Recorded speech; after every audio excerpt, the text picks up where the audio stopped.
Por vezes, na clínica, você precisa de um instrumento de avaliação das funções cognitivas de maneira geral, tipo um instrumento de triagem, né? Que não é um super teste que avalia especificamente, detalhadamente, uma função cognitiva, mas sim um teste realmente de triagem, que mensura de maneira geral o funcionamento cognitivo da pessoa. Quando a gente fala desse tipo de teste para crianças, a gente está falando, do Neupsilin infantil. E nesse vídeo eu vou te explicar esse instrumento que para mim é maravilhoso. Fique no vídeo até o final.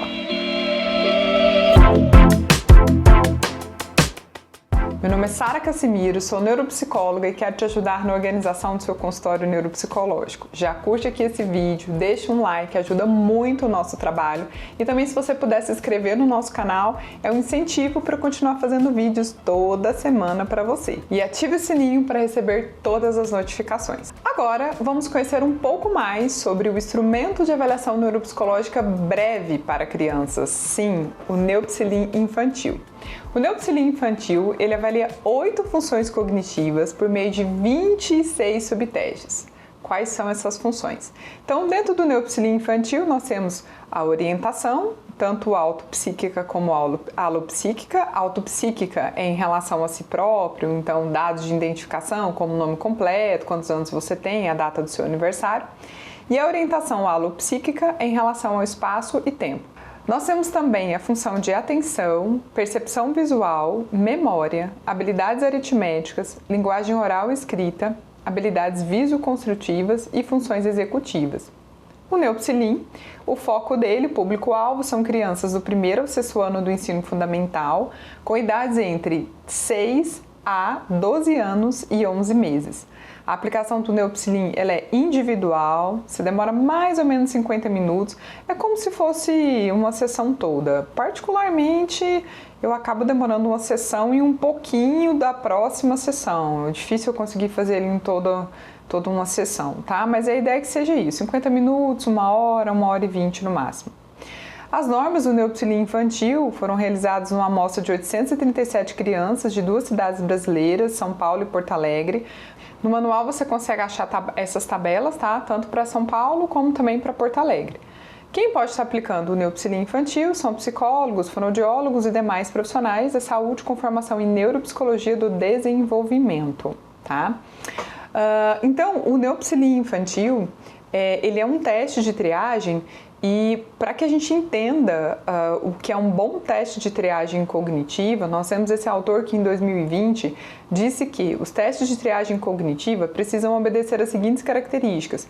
Eles precisam ser curtos, de fácil aplicação, precisam ser padronizados e validados para a população-alvo, ser pouco influenciados pelo examinador e tem que despertar o interesse do indivíduo a ser avaliado.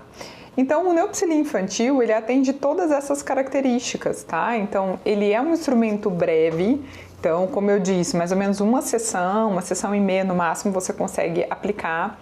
A linguagem dele é simples, é fácil, tá? Tem pouca interferência nossa do examinador e é um instrumento que tem tabelas brasileiras, né? Então, ele é um instrumento que foi padronizado para o Brasil. Por isso, a gente considera, sim, que o Neupsilin infantil é um bom instrumento de triagem neuropsicológica, tá? Mas quando que a gente usa o Neupsilin infantil? Ele é um teste de triagem, então ele pode ser utilizado em centros de saúde, em secretarias de saúde e educação, enfim, mas para esse âmbito mais público, tá? Porque ele atende bem a ideia de avaliações que precisam ser mais rápidas, tá? É claro que ele também pode ser usado em pesquisa. Mas olha só, para você que trabalha na clínica particular, como eu, e que não tem essa pressão para fazer essas avaliações mais rápidas, não tem uma fila enorme, enfim, né? Você não precisa ficar aplicando o Neupsilin em todas as avaliações neuropsicológicas suas, tá? Você não precisa. Você pode selecionar aquelas avaliações, por exemplo, neuropsicológicas, que estão chegando para você e que você percebe assim que, nossa, tem um funcionamento cognitivo, parece que um prejuízo mais amplo, você suspeita às vezes de uma deficiência intelectual ou um quadro maior, como um transtorno específico da aprendizagem, né?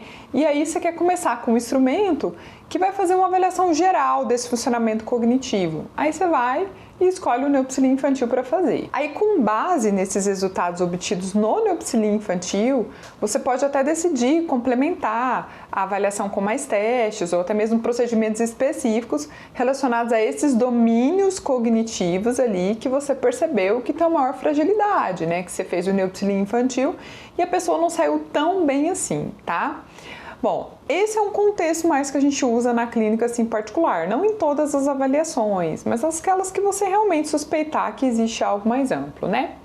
E por que então usar o neopsilia infantil na sua avaliação neuropsicológica? Eu acho que essa é a parte mais interessante. Eu gosto muito de alguns subtestes do neopsilia infantil, principalmente função executiva. Aqui nós temos a prova do Go/No-Go e também a prova de fluência verbal. O que é essa prova do Go/No-Go, né? Eu não sei se você é da época da neuropsicologia, lá na década de 90, no ano de 2000, mas essa tarefa do Go/No-Go tinha naqueles livros, o Springs e Strauss, que a gente traduzia, né, dos Estados Unidos, porque mal tinha teste aqui no Brasil, né? E aquela tarefa que você pegava, por exemplo, um pincel, uma caneta, e você tinha que bater embaixo da mesa, fazendo um barulho, e a pessoa tinha que reproduzir esse mesmo barulho, né? Você escondia assim a caneta para ela não ver você batendo ali na caneta, e ela tinha que reproduzir esse mesmo barulho, né? Então o neopsilia infantil adaptou essa tarefa do Go/No-Go. É claro que agora assim é um áudio que tem um homem falando números, e aí a criança tem que fazer determinada coisa com esses números, tá? E dentro do neopsilia infantil a gente também tem uma prova de fluência verbal, tá? Que lembra o FAS, também muito conhecido. E dentro dele, na parte de memória, a gente tem uma prova muito parecida também com os blocos de Corsa. Então essa parte de função executiva do neopsilia, particularmente eu gosto, tá? E você não precisa aplicar todos os subtestes, tá? Você não tem que fazer todos os subtestes do neopsilia, não. Você pode aplicar somente os subtestes nas quais você deseja, tá? Então, ele não te dá uma medida geral, tipo, igual o teste de inteligência como o VISC-4, tá? Você pode fazer só alguns subtestes específicos, tá? Eu gosto muito dele. E lembrando você que a gente tem um curso de aplicação, correção e interpretação do neopsilia infantil dentro do Ser Neuropsi, que é a nossa plataforma, a nossa escola de raciocínio clínico na neuropsicologia. Tem um link aqui na descrição deste vídeo se você quiser conhecer mais, tá? Agora deixa um comentário aqui se tem algum teste que você deseja que eu fale aqui no nosso canal. Um abraço!